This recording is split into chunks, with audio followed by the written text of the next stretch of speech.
Viens, Éternel. Viens, Éternel. Viens nous assister. Viens consoler nos cœurs. Viens éclairer nos chemins. Au nom de Jésus, nous avons ainsi prié. Amen. Amen. Amen. Amen.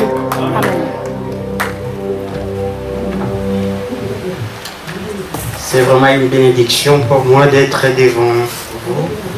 On a tout fait, on a béni tout le monde, mais il y a une chose, on ne s'est pas dit bonjour. Donc si vous pouvez déjà m'aider à dire à votre voisin ou à votre frère, maman, soeur, juste un petit bonjour de la part du Seigneur. Amen. Amen. Soyez bénis, soyez bénis, soyez bénis. Alors aujourd'hui, Dieu m'a mis à cœur de partager un thème. On a souvent l'habitude de prier.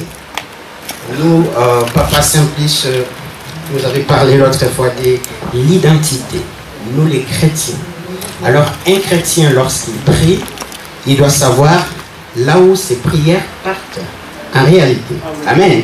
Alors comme les thèmes, c'est le mystère de la prière. Amen. On ne se rend pas compte souvent lorsqu'on prie, on est en train de prier, qu'est-ce qui se passe? Et aujourd'hui, on va parler sur le mystère de la prière. Amen. Amen. On va lire dans le livre des 2 Rois 21 à 5. Je lis la parole du Seigneur, on peut se mettre debout. Amen.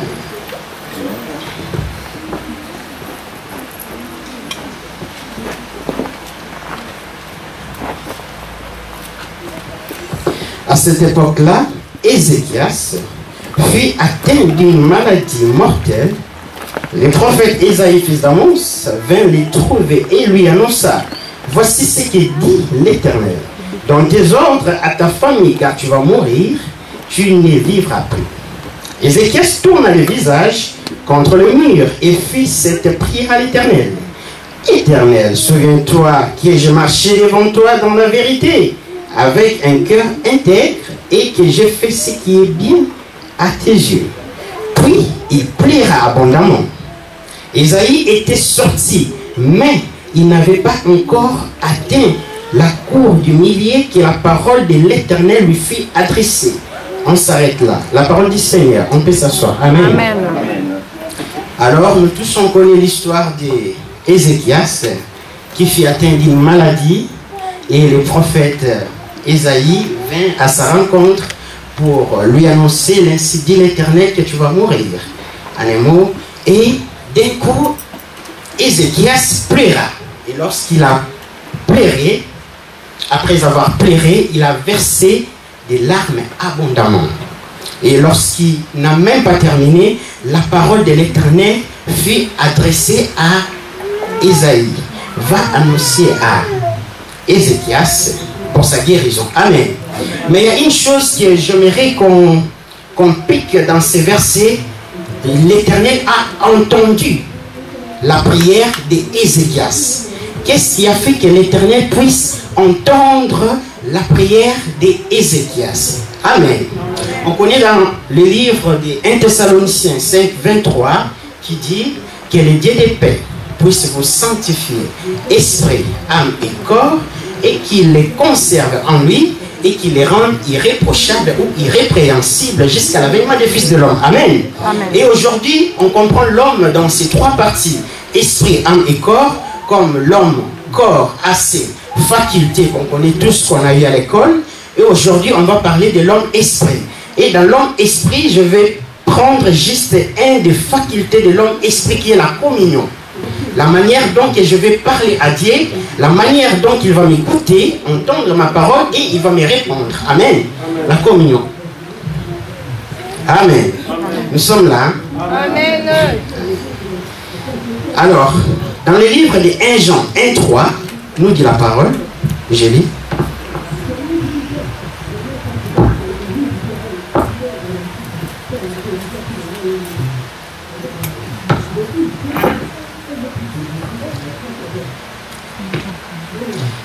Dans le livre de 1 Jean 3, il est écrit: ce que nous avons vu et entendu, nous vous l'annonçons à vous aussi, afin que vous aussi vous soyez en communion avec nous.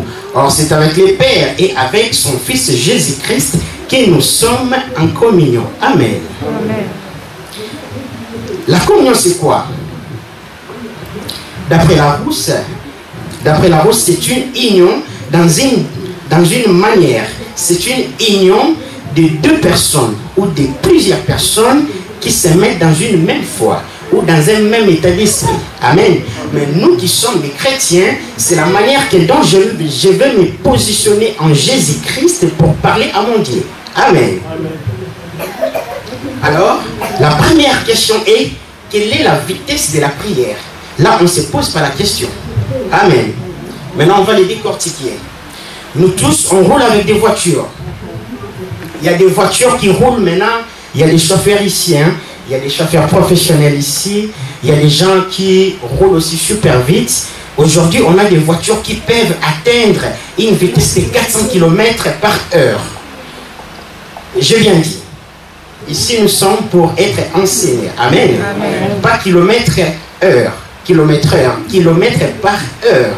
Car kilomètre-heure, ça n'existe pas. Amen. Alors, il y a des voitures qui peuvent atteindre une vitesse de 400 km par heure. Donc, ce sont des voitures qui ont une vitesse extraordinaire. Mais posez-vous la question, quelle est la vitesse de votre prière? Là, on n'a jamais posé cette question. Deuxième point, toujours, la vitesse de la prière, les trains. Au Japon, ils ont inventé un train au nom de maglev. Ce train a la capacité d'atteindre une vitesse maximale de 603 km par heure. Donc ce train-là a la capacité de quitter la Belgique à 6 h du matin et vers 20 h sans escale, il est à Kinshasa. Amen. Vous imaginez un tronçon pareil sans escale. Donc il a déjà une vitesse de 600 km terrestre. Amen.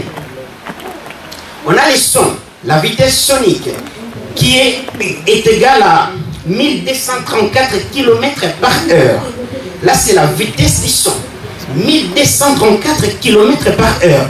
Donc, cela veut dire, si je le divise par 60 pour l'avoir en minutes, j'ai 20 km,56 par minute. Donc, lorsque je compte 1 jusqu'à 60, lui traverse une vitesse de 20 km,56. Quelle est la vitesse de votre prière? Amen. On a la vitesse de la lumière. On va en terminer là. La vitesse de la prière qui équivaut max approximative. Les autres disent 300 000 km par seconde. Mais on peut aussi dire 314 000 km par seconde. Amen. La Terre, je vous ramène dans des exemples concrets. La Terre a une superficie de 510 millions de kilomètres par carré. La lumière a la vitesse de 314 000 km par seconde. Donc, en une seconde, la lumière fait le tour de la Terre 7 fois. Lorsque vous dites une, la lumière fait le tour de la Terre 7 fois. Et posez-vous la question, quelle est la vitesse de votre prière? Car Ésaïe a pleuré, Ésaïe a versé des larmes d'un coup. L'Éternel, la parole de l'Éternel fut adressée à Ésaïe. Amen.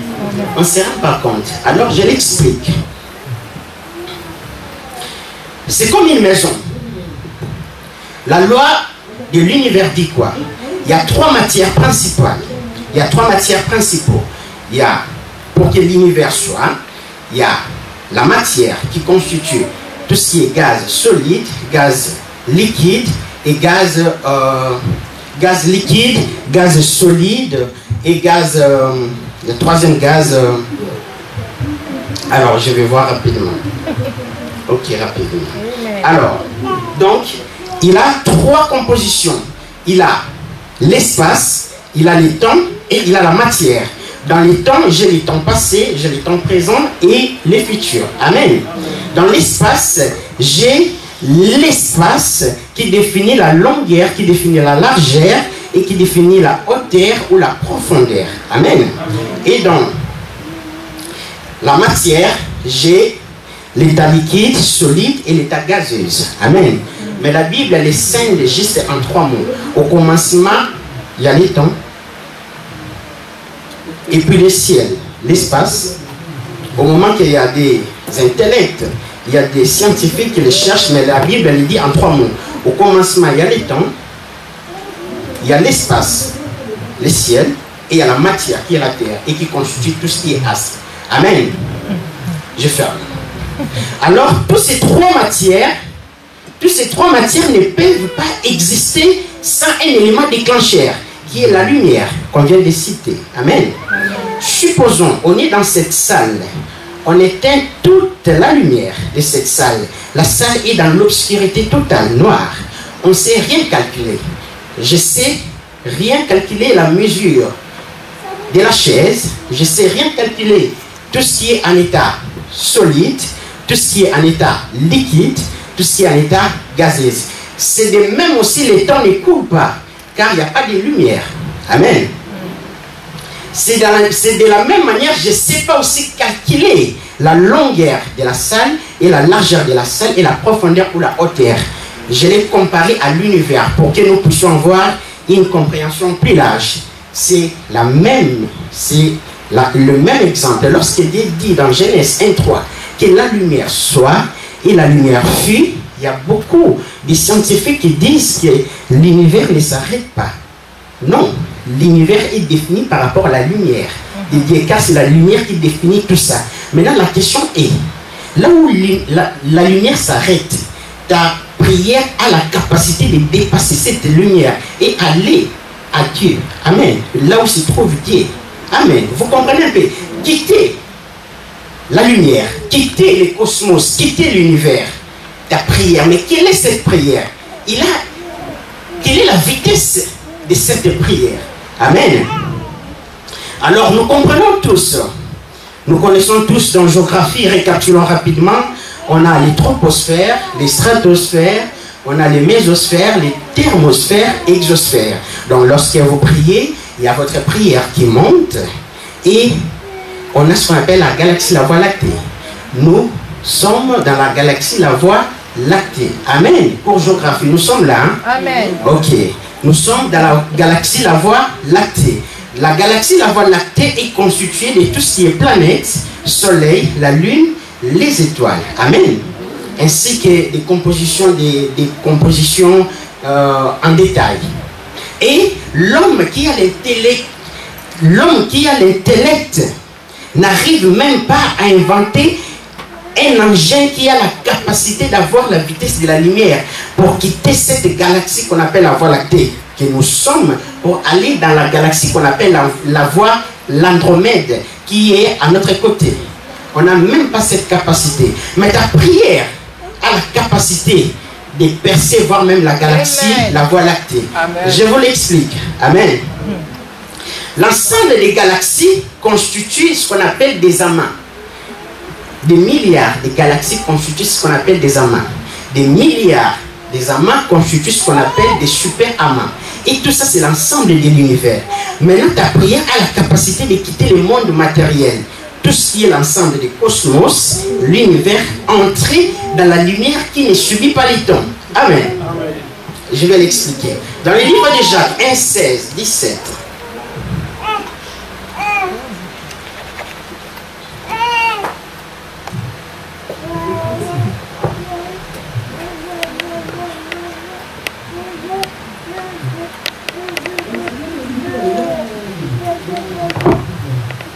Amen. Dans le livre de Jacques 1, 16 à 17, il est écrit: ne vous y trompez pas, mes frères et sœurs. Bien-aimés, tout bienfait et tout don parfait vient d'amour. Ils descendent du Père des Lumières, en qui il n'y a ni changement, ni l'ombre de variation. Amen. Amen. On va l'annexer rapidement avec l'Apocalypse. L'Apocalypse 22:5. L'Apocalypse 22:5. Il n'y aura plus de nuit. Ils n'auront plus ni de la lumière, d'une lampe, ni celle du soleil, Parce que le Seigneur Dieu les éclairera et ils régneront les siècles des siècles. Je l'explique. Ta prière a la capacité, dans la loi de la lumière, il y a quelque chose qui est dit. Pour varier une vitesse de la lumière, il faut varier la fréquence. Lorsque je varie la fréquence, c'est très simple. Lorsque vous partez dans des hôpitaux, vous voyez, il y a des machines où ça fait des formes sinusoïdales, comme des montagnes comme ça, des collines.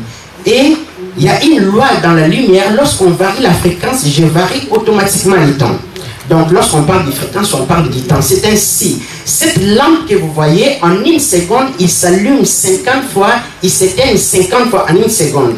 C'est pour cela que vous ne le voyez pas. Donc sa fréquence varie 50 fois, du côté positif et du côté négatif aussi 50 fois en une seconde. Amen.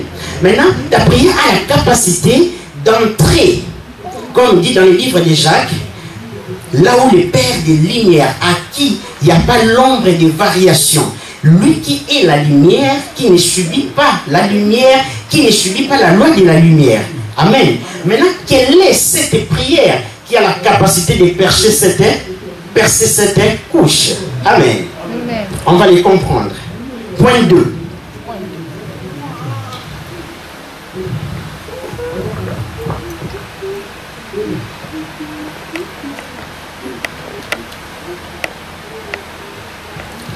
Point 2. Quels sont les composants d'une prière pareille? Je dois avoir quoi? Je dois avoir quels composants pour quitter là où il y a la lumière qui varie, là où il y a le matériel, dans le monde matériel que nous sommes, et entrer dans l'éternité là où habite le Père, dans sa sainteté, introduire ma prière, ma requête, et qu'il puisse l'entendre et qu'il puisse me répondre. Amen. Amen. Dans les livres de Jacques, toujours 5, 16, 17, il est écrit: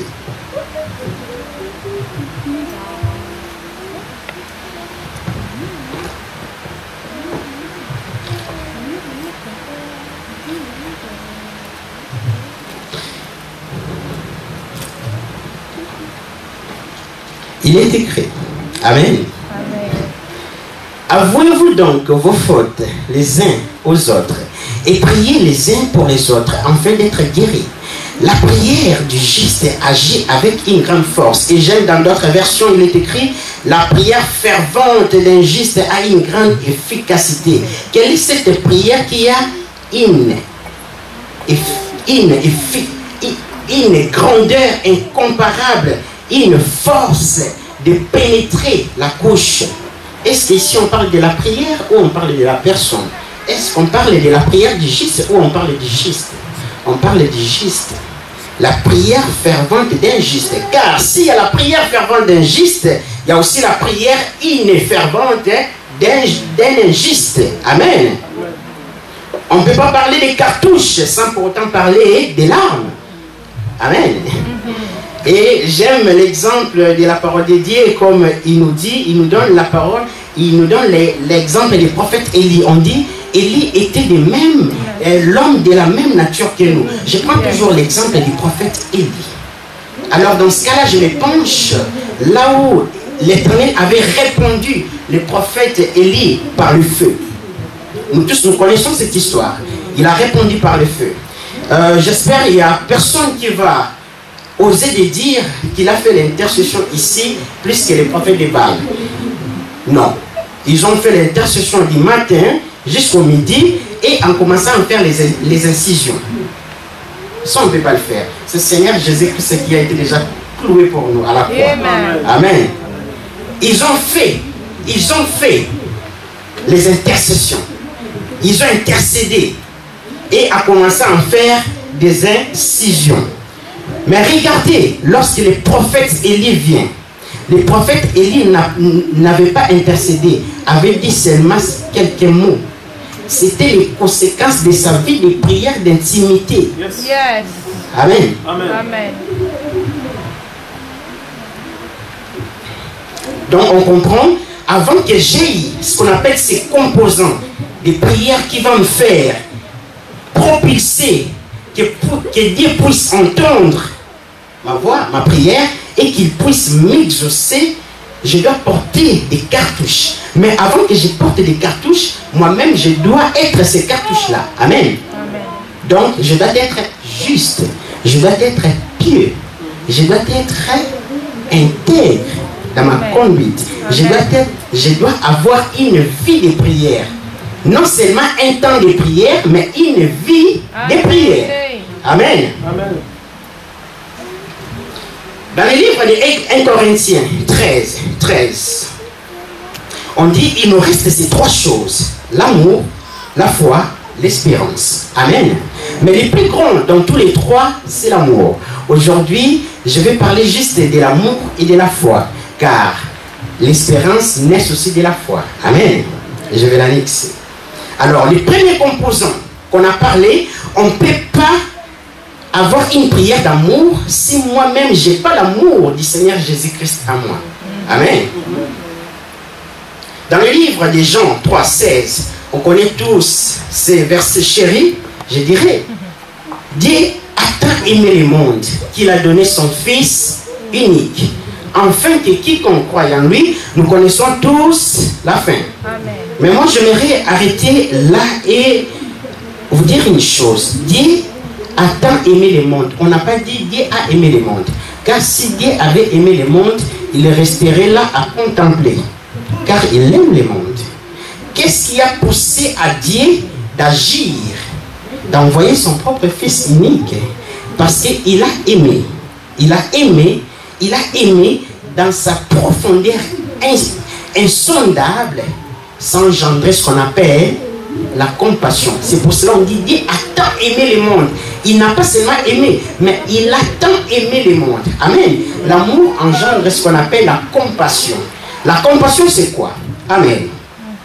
La compassion, sentiment qui porte à plaindre autrui, à partager ses souffrances. Amen.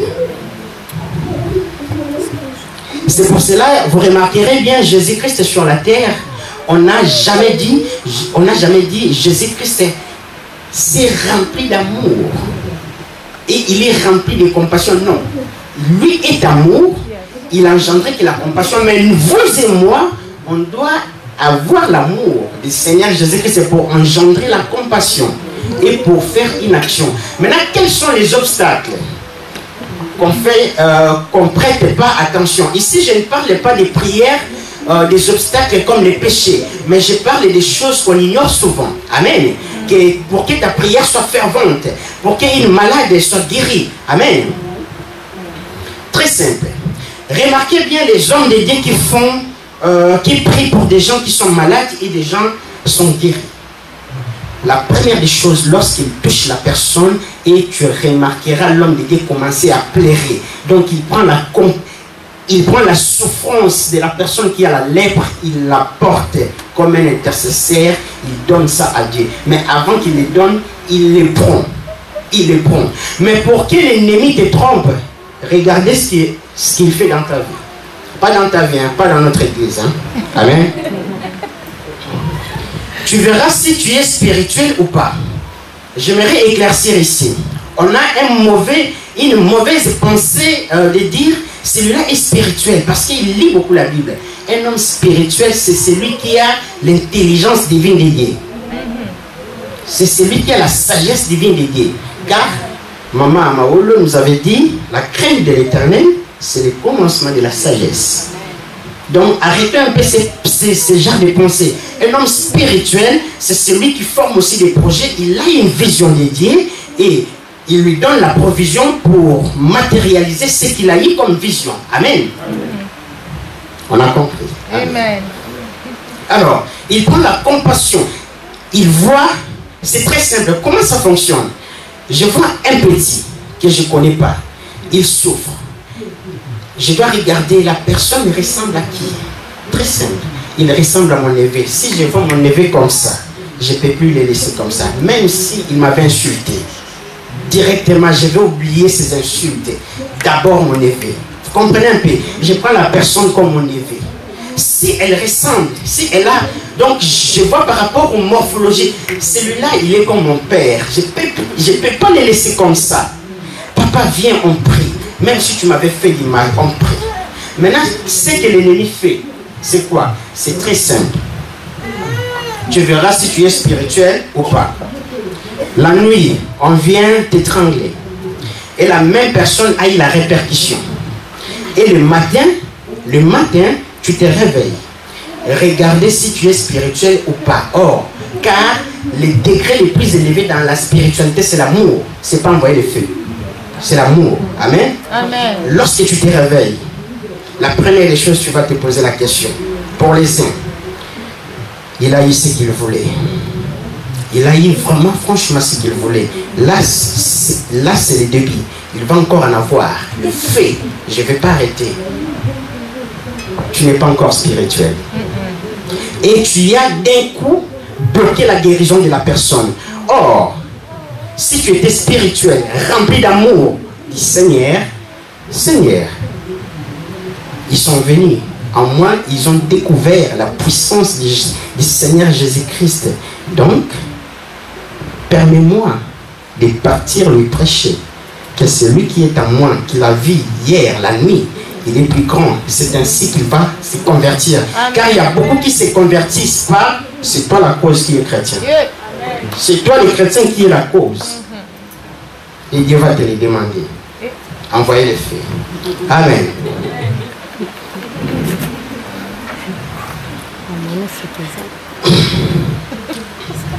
Donc on comprend déjà que manque d'amour, ça peut t'empêcher beaucoup de choses. Ça peut empêcher même aux sorciers qui sont tout autour de toi de se repentir. Or, toi tu as la capacité. Je me souviens un jour, je suis parti rendre ma soeur visite à l'hôpital. J'entre, je commence à prier. Et d'un coup je regarde, il y avait une maman, elle avait, je sais pas, 60, j'étais avec ma mère, 60 ou 70, quelque chose comme ça. C'est une maman athée, quelque chose comme ça. Mais vraiment instruite. Hein? Et ce sont des mamans très, très strictes. Et la dame me regardait. Elle se disait dans son cœur, oh là là, je voyais que ça dans nos postes de téléviseurs. Amen. Pas dans les télévisions. Télévision, c'est une chaîne. Amen. Je voyais ça dans nos postes de téléviseurs. Amen. Et aujourd'hui, j'ai vécu ça. Lorsque je finis de prier pour ma sœur, regardez, je me suis assis. J'ai parlé à mon cœur. J'ai eu la compassion de cette dame. Il lui restait une semaine pour qu'elle parte dans la maison de repos. Et j'ai dit, Dieu, c'est un péché pour moi si je ne lui prêche pas Seigneur Jésus-Christ. Dieu me l'a accordé. Amen. Deuxième point, la foi. Alors ici, j'aimerais faire une parenthèse, la foi. Amen. Hébreux 11.4. Il y a quelqu'un qui peut m'aider à lire la parole de Dieu? Hébreux 11.4. Deuxième composant, c'est la foi. Amen. Ici, je fais une parenthèse. Hein?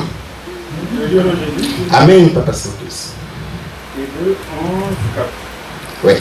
Par la foi, Abel a offert à Dieu un sacrifice meilleur que celui de Caïn. Amen. Grâce à elle, il a été déclaré juste par Dieu, qui a témoigné lui-même qu'il a prouvé cette don, et grâce à elle, Abel parle encore, bien que mort. Amen. On a lié avec Papa Simplice. Papa Simplice, vous pouvez continuer aussi toujours le même texte, s'il vous plaît, dans Genèse 4 et 1.5, s'il vous plaît.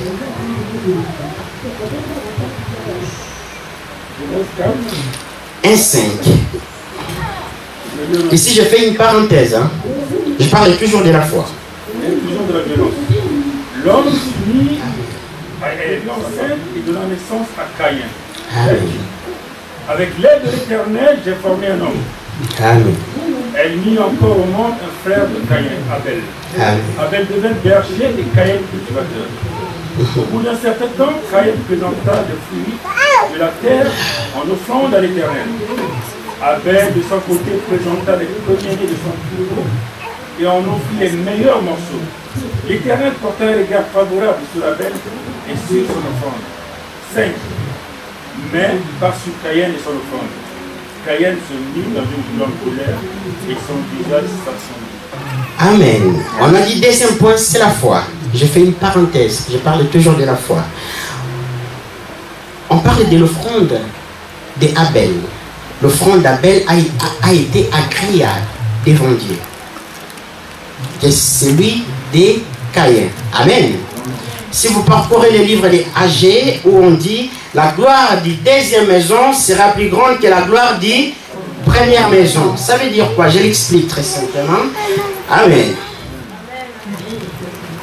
Abel, son offrande a été agréée dans le livre des Hébreux 11, 4, a été agréée que Caïn. Maintenant, remarquons bien, dans Genèse 4, 1, 5, que notre papa Simplice vient de nous lire, il est écrit, je vous pose la question, avant que Caïn et Abel puissent offrir à Dieu les offrandes, vous me dites, est-ce que Dieu avait déjà fait des reproches à Caïn? Amen. Dieu n'avait pas fait des reproches à Caïn. Donc on ne parle pas de comportement. Amen. Qu'est-ce que je vais révéler ici? La gloire du deuxième maison est plus grande que celle du première maison. Amen. Lorsque l'Éternel a créé Adam, il l'a placé dans le jardin d'Éden. Pas comme un berger, comme un cultivateur. Amen. Pas comme un berger, mais comme un cultivateur. Amen. Regardez bien. Adam et Abel. Abel était berger. Caïn était cultivateur. Dites-moi, Caïn avait offert à Dieu quoi? Les troupeaux? Il n'avait pas eu la révélation du Seigneur Jésus-Christ. Car lorsque Adam et Ève ont péché, ils se sont couverts des feuilles. Mais lorsque Dieu vint, il voit leur péché, il tue l'animal. Il a immolé déjà Seigneur Jésus-Christ avant qu'il immole. Amen. Il a immolé et il a mis tout autour d'Adam et Ève la peau de l'agneau. Amen. Ils sont sortis du jardin d'Éden, mais tout en gardant la communion de parler avec Dieu. C'est ainsi qu'Abel a eu la révélation. Il a sacrifié un animal. Amen. C'est ainsi que Jacob, étant que deuxième fils, comme celui d'Abel, sa mère a eu la révélation de mettre la peau pour qu'il puisse hériter la bénédiction. C'est ainsi que Jean-Baptiste, il est venu portant la peau de l'animal pour dire qu'on ne doit pas porter nous la peau de l'agneau, mais on doit porter celui qui vient après lui, qui est la nature du Seigneur Jésus-Christ. Amen. Je ferme parenthèse. Amen. Hébreux 11, 1. On connaît tous ce verset. Or, la foi est une ferme assurance des choses que j'espère, une démonstration de celles que je ne vois pas. Amen. Vous allez me dire que vous êtes rempli de foi, mais si vous n'avez pas l'amour, il faut arrêter de mentir. Vous n'avez pas la foi. Celui qui a l'amour a la foi automatiquement. Amen. Je l'explique. La foi, c'est une, pas assurance, c'est une ferme assurance. Donc dans sa quasi-totalité, c'est une foi qui est bloquée. J'aime Seigneur Jésus-Christ, j'aime Seigneur Jésus-Christ. Même dans la fournaise ardente, je reste, qu'il fasse quelque chose ou pas, il reste Seigneur Jésus-Christ. Amen. Amen. Alors la foi donne ce qu'on appelle l'espérance. C'est pour cela que je vous ai dit dans 1 Corinthiens 13, 13, je ne parlerai pas de l'espérance car la foi donne aussi naissance à l'espérance. La foi, c'est quelque chose de l'esprit qu'on reçoit dans l'esprit et il est transmis. C'est comme les racines dans l'esprit et ça va naître, ça va créer les troncs au niveau de l'âme, ce qu'on appelle, ça va continuer avec la foi, mais avec l'espérance. Mais il y a un élément déterminant. Si on manque cet élément, on risque de rater même la foi. C'est la détermination. Amen. La détermination au niveau de l'âme, la détermination au niveau de l'action. Je donne un exemple. Dieu me dit que je serai enseignant. Ah, ok. Il m'a dit ça dans un songe. Ok, je dois voir. Ok, je dois maintenant réfléchir. Seigneur, je commence à prier. J'ai pris Seigneur. Oui, je vais être enseignant. Je serai enseignant. Oui, je serai enseignant. Mais il me manque une chose, la détermination. Je dois voir maintenant. Il y a Papa Simplice. Il y a des pasteurs. Pasteur, lui, ah oui, lui peut m'encadrer dans tout ce qui est ça. Lui peut m'encadrer dans tout ce qui est ça. C'est ça qu'on appelle aussi la lecture prophétique, on en parlera. Donc, je vois déjà l'ensemble et je me mets à... Donc, j'ai une détermination pour atteindre un objectif. Dieu m'a dit que tu auras un travail. Tu as vu ça en songe. Je parle là où ça se trouve le travail. Je parle le travail. Pour toi, tu es en train de voir, je suis en train de parler. Moi, je suis en train de décréter. Car dans des familles, il y a des liens aussi, des limitations. Mais moi, je décrète. Toi, travail, tu me suivras à la maison. Amen. Amen. On peut aussi manquer la détermination au niveau mental. Je l'explique. Dans le livre de Jacques 5:8, où on compare l'homme qui a la foi douteuse à quelque chose qui est qu'on ballotte de tous côtés, de gauche à droite. Amen. Les lots, aujourd'hui, j'accepte. Oui, pasteur, tout ce que tu m'avais dit là, oui, ça marche, hein, oui. Ah, j'ai intercédé, je suis intercesseur. J'ai prié. Ah, Seigneur, pasteur, ma promesse en gros, les promesses traînent, hein. Je comprends pas. Demain encore, je viens. Donc, aujourd'hui, j'accepte. Le lendemain, je n'accepte pas. Le lendemain, ainsi de suite. Je suis un variateur, je varie. Je ne sais pas, je suis qui? Je suis dans une colline. Il faut que je sois tranquille, stable. Amen. Lorsqu'on dit d'être tranquille, stable dans sa conduite, on parle aussi de la foi. Ta foi doit avoir une manière stable. Amen. On prend l'exemple de Pierre. Pierre s'est enfoncé dans l'eau combien de fois? Nous tous on connaît, Pierre s'est enfoncé dans l'eau une fois. Vous êtes d'accord avec moi? Pierre s'est enfoncé dans l'eau 3 fois. Il s'est enfoncé dans l'eau, écoutez-moi franchement bien. Pierre s'est enfoncé dans l'eau pour la 3e fois. C'est lorsqu'il commença à s'enfoncer dans l'eau. La 2e fois, avant quelques tierces de secondes pour qu'il puisse commencer à enfoncer dans l'eau réellement, il a enfoncé dans son cœur. La première fois, avant qu'il puisse commencer à s'enfoncer dans son cœur, pour qu'il puisse commencer à s'enfoncer réellement, il s'est enfoncé dans les bateaux. Je l'explique.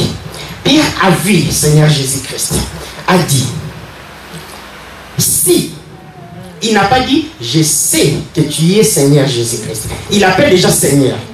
Mais il met une pensée douteuse. Si il a commencé déjà à s'enfoncer. Amen. Si tu es le Fils de Dieu, ordonne. Seigneur Jésus-Christ qui est là sur l'eau, qui défie la loi des pesanteurs. Amen. Car il y a une loi qui dit la poussée d'Archimède doit être plus forte, plus supérieure qu'à la force de la pesanteur pour que tu puisses résister sous l'eau.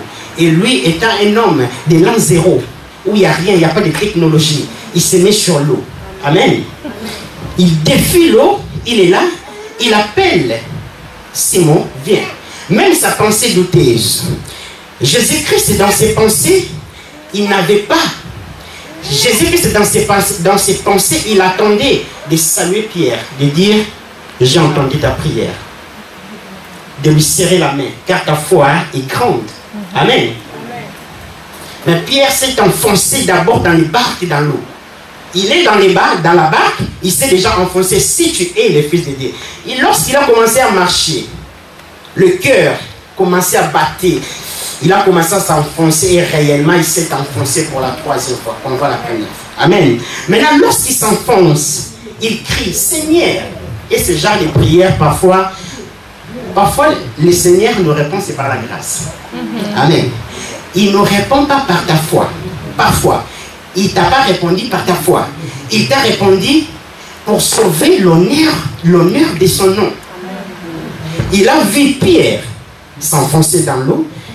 Il a tenu la main de Pierre. Amen. Donc parfois, lorsque Dieu te répond, il n'y a pas aussi que ta foi. Dieu est venu à ton aide pour sauver l'honneur de son nom. L'honneur de son nom. Amen. Amen. Alors, pour conclure, cœur pur. Dites avec moi, cœur pur. Ici, je ne parle pas des péchés d'abord. Des péchés, on a l'habitude. Ici, je parle des choses qu'on ne fait pas attention. Cœur pur. Le livre de Genèse 24, 10 à 17. Je lui en ai dit, Seigneur,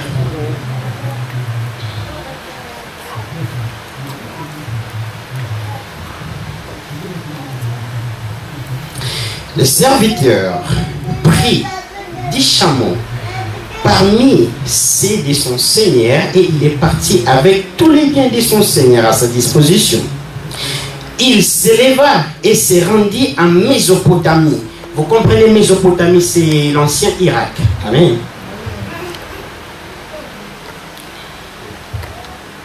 En Mésopotamie, dans la ville de Nachor, il fit reposer les chameaux sur leurs genoux près d'un puits. À l'extérieur de ville, c'était le soir, le moment où les femmes qui vont puiser de l'eau sortent. Il dit, l'Éternel, Dieu de mon Seigneur Abraham, donne-moi du succès aujourd'hui et fais preuve de bonté envers mon Seigneur Abraham. Voici ce que je me tiens près de la source d'eau. Et les filles des habitants de la ville vont sortir pour puiser de l'eau.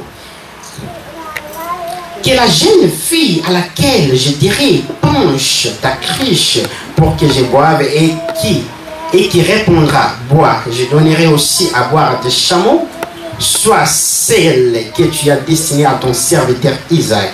Par là je reconnaîtrai que tu fais preuve de bonté envers mon Seigneur.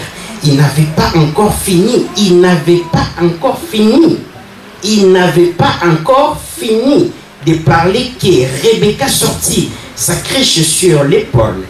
Elle était la fille de Bethuel, fils de Milka, femme de Nachor, le frère d'Abraham. Amen. Les cœurs purs. Vous savez, il y a un homme de Dieu qui disait, on saura si Dieu te parle vraiment, si Dieu te dit des choses réellement, le jour où tu vas te marier. Car c'est lui aussi qui te dira, ça c'est la femme de ta vie. Donc c'est ainsi que vous aurez des problèmes. Mais vous allez toujours les surmonter. Amen. Là c'est la femme de destinée. Amen. Je peux tout accepter, sauf ça. Je l'explique. Je peux comprendre mon père aille chercher une femme pour moi. Je peux comprendre ma mère aille chercher une femme pour moi. Je peux comprendre mes soeurs. Mais ce que je ne peux pas tolérer et ce que je ne peux pas comprendre, c'est les serviteurs de mon père. C'est notre serviteur. C'est comme c'est notre, comme on dit en lingala, c'est notre bonne. Maintenant, qu'est-ce qui a fait à ces serviteurs-là de tomber juste, de trouver la femme de son maître? Le cœur pur. Amen. Il dit à Dieu, s'il me donne à boire, mais non seulement à boire, il a dit des choses. S'il donne aussi à mes chameaux. Amen. Amen. Il y a quelqu'un qui me comprend. Le cœur pur. Il y a certaines prières qui ne sont même pas répondues à Dieu. Pourquoi? N'oubliez pas, on avait parlé de 1 Thessaloniciens 5, 23. 1, 5, 23. Que le Dieu de paix puisse vous sanctifier, esprit, âme et corps. Donc cela veut dire, je donne un exemple. Celui qui fait, les autres là, qui font des voyages astrales, il part en esprit. Est-ce qu'il reste là, il bouge? Non, car c'est son âme et son corps qui restent là. Son esprit part. Vous comprenez? Ici, ça n'existe pas dans notre église. Je vous rassure. Amen. Donc cela veut dire, lorsque je suis en train de prier à Dieu, mon esprit, mon âme, mon corps doit être en synchronisation. Je reviens.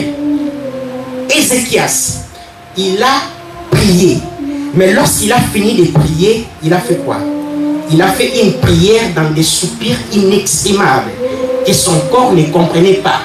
Et Dieu qui sonde le cœur et les reins, la pensée de la prière en pleurant, il a compris sa prière. Amen. C'est ainsi, le cœur pur peut faire que tu puisses rater une prière, que tu puisses rater une bénédiction. Je donne un exemple pour le mieux comprendre. Vous êtes en train de passer une interview avec un chef. Quel est ce chef-là qui accepterait? Il vous pose une question et vous êtes en train de penser à une femme.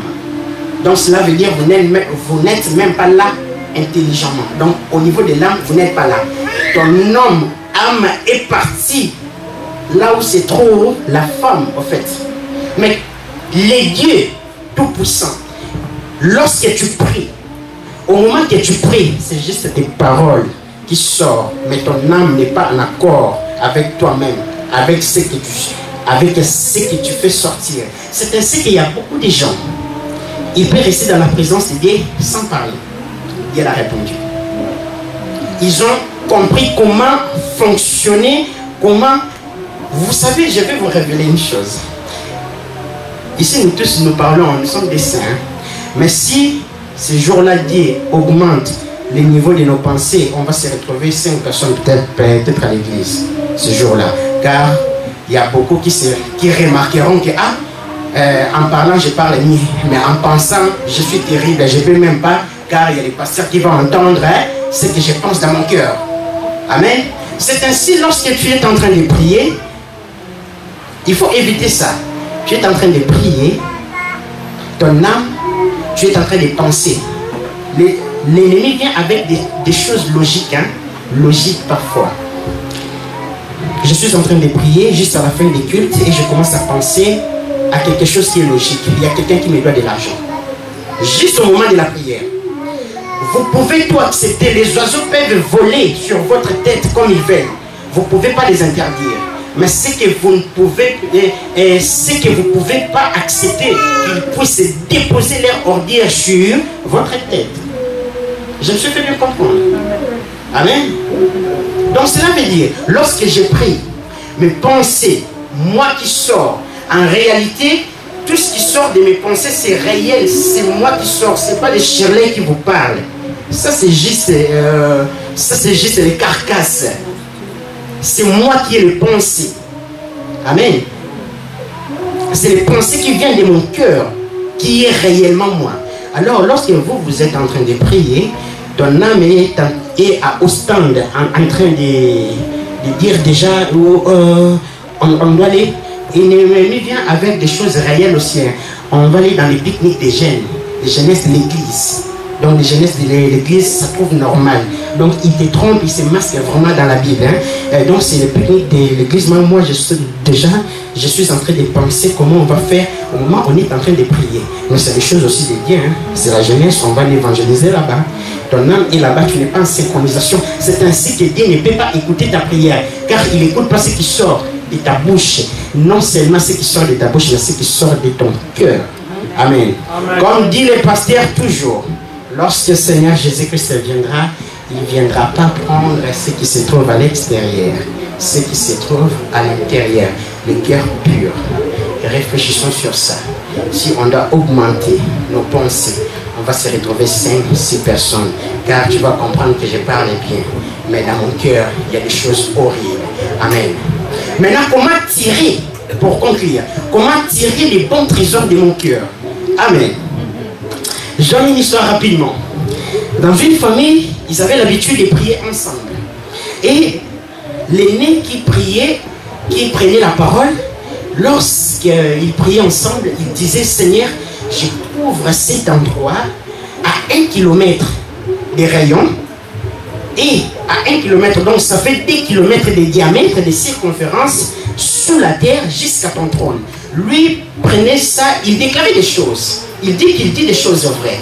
Car il prie réellement. Mais il y avait un jour où il y a quelque chose s'est passé. Le matin, l'aîné descend, il croit son père au salon. Et son père est toujours sérieux. Son père est toujours sérieux. Mais cette fois-là, il les croise avec un air très sérieux encore. Et il voit son père, il demande, papa, t'as entendu le bruit de l'enfant aujourd'hui? Et le père l'a répondu d'abord gestuellement. Donc gestuellement, en regardant en bas. C'est pour dire que ce que je vais dire, c'est quelque chose de vrai. Amen. Il dit, mon enfant, toi aussi, il faut savoir comment prier. Tu ne peux pas dire à 1 kilomètre, tu as détruit tous les herbes là-bas et il y a eu des répercussions. Amen. Vous comprenez? Et du coup, l'aîné s'est rendu compte. Ah, ok. Maintenant, comment tirer les bons trésors? Car dans ton cœur, il y aura ce qu'on appelle la peur. Ah, donc ils vont revenir la nuit. Car ils sont comme ça, ils sont habitués à être frappés. Tu les frappes aujourd'hui, il viendra demain pour que tu le puisses encore lui frapper. Donc ils sont habitués à être frappés. Maintenant, comment tirer les bons trésors de ton cœur? L'aîné, il pense, il dit, si je me laisse comme ça, je vais commencer à m'enfoncer comme Pierre. Qu'est-ce que je vais faire? Oh, non. Ils sont dans la maison de notre papa. Donc, ils sont des locataires. Donc, même si j'ai violé leur territoire, ils sont des locataires. Je ne le ferai plus, car Dieu parle tantôt d'une manière, tantôt d'une autre. Donc, il a pris les conseils de son père spirituel et de son papa. Il a pris connaissance, mais il a tiré un bon trésor dans quelque chose qui pouvait lui faire peur. La peur, c'est un péché. Amen. Amen. Amen. Amen. Alors, pour terminer,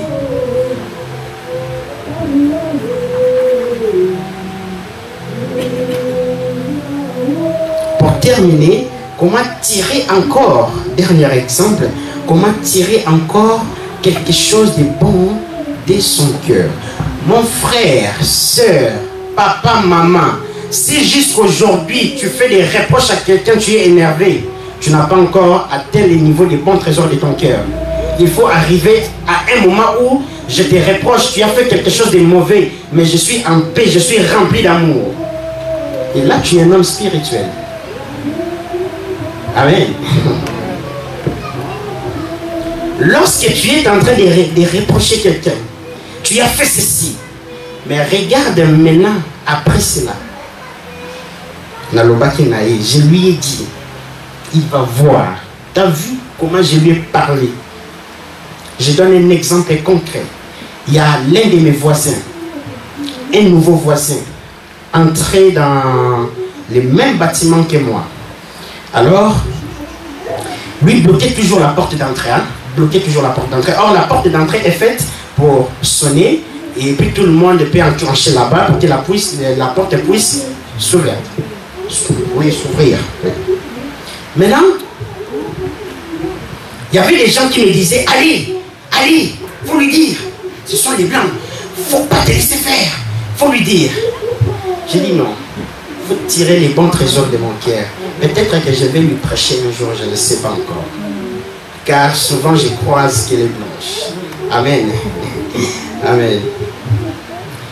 Qu'est-ce que je me suis dit? Je fais une lettre de motivation. Je tire les bons trésors de mon cœur. Je dis, je vais lui respecter. C'est en lui respectant que lui va me respecter. J'écris objet, date, comme on fait la lettre de motivation. Par la présente, je viens auprès de vous, nouveaux voisins. Tac, tac, tac. Conclusion, veuillez recevoir, messieurs, mes salutations les plus distinguées. Je viens avec la feuille. Je le dépose sur la porte. Jusqu'aujourd'hui, la porte ne se bloque plus. Si j'avais suivi les autres, il y aurait la bagarre. Amen. Savoir tirer quelque chose de bon de ton cœur. À tout moment que tu verras quelque chose Et là, je parle rapidement pour conclure. Hein, je vais terminer. Pour conclure aux jeunes serviteurs. Lorsque vous avez des épreuves comme ça, sachez-les que vous avez une bénédiction qui est à la porte. Yes. Sauf que l'ennemi sait. Il sait une chose que toi tu ignores. Dieu ne peut pas descendre te bénir. Il va te bénir par quelqu'un. La personne est déjà bénie. Donc c'est à toi en fait. Maintenant, pour te faire éloigner dans cette lignée, il peut te créer des connexions bizarres. Je donne un exemple. Tu as un esprit, pas un esprit, hein, tu cries beaucoup. Yolongwa, tu frappes l'enfer. Mais la manière dont tu l'as fait, tu as ouvert peut-être une porte. Alors, vu qu'on est aussi des hommes, les frères Chelon aussi de son côté, avec peut-être sa femme. Et ok. Dès qu'il y a une chose comme ça, l'ennemi a le droit de prendre, voire même votre visage, dans le but de t'éloigner dans le destin de Dieu. Pas la personne qui est à côté de vous, mais c'est vous en fait qui peut rater cette bénédiction. C'est pour cela, un serviteur de Dieu, un serviteur de Dieu, ici je parle à tout le monde. D'abord j'exhorte à tout le monde, même les membres, normal de suivre les tomes 1 et les tomes 2, c'est très important. Car lorsque vous suivez les tomes 1 et les tomes 2, lorsque l'enseignant ou les prédicateurs ou les pasteurs vous parlent, vous avez l'anticipation de ces idées. Et vous pouvez aussi vous élargir plus rapidement. Amen. C'est comme quelqu'un qui est habitué à manger les madéchous. Donc il sait différencier les goûts. Amen. Mais si tu n'as jamais mangé les madéchous, on viendra te dire que Jésus-Christ s'est ressuscité le 10e jour. Or c'est faux, car tu n'as jamais mangé les madéchous. Vous comprenez un peu? Amen. Donc il faut toujours apprendre aussi à connaître la parole de Dieu. On lit la parole de Dieu à la maison. Ici on vient vérifier la parole de Dieu. Ce que l'homme de Dieu ou le frère Shirley est en train de dire est conforme à la parole de Dieu. Amen. Et pour les serviteurs, nous tous, on doit savoir que sans un père, tu ne peux pas avoir un destin. Amen. Je m'arrête là, j'appelle le pasteur.